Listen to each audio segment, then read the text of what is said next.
南北两党昨上开刀集会，所有听无华语的外国人去参加。有学者就怀疑，那位郑正谦违法动员移工，要向检方告发。不过，郑正谦强调讲，来参加的拢是有身份证的外籍配偶，甲新住民的第二代，并无移工。请问可以介绍你吗？来，喂。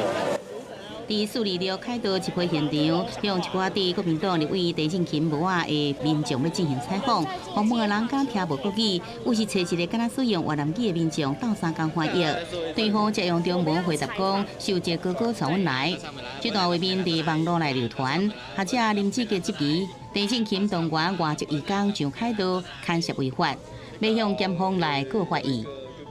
动用外籍人士去参与选举罢免的造势、游行跟活动是违反选举罢免法的。那么同时，外籍的人士如果说今天没有经过许可去雇佣他，这个也是违反就业服务法。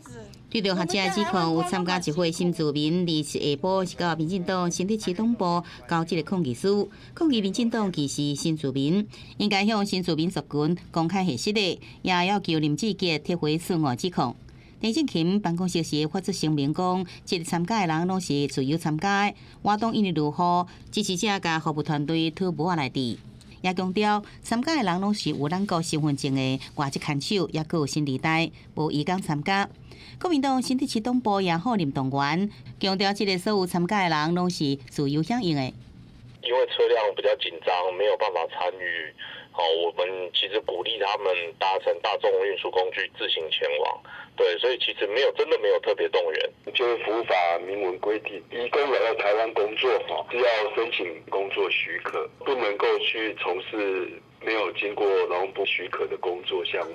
对着指控，劳动部强调，依据就合法的规定，头家袂使指派聘请移工来做许可范围以外工作。若属实，相当会使采取15万块罚款，甚至废止这个聘请许可。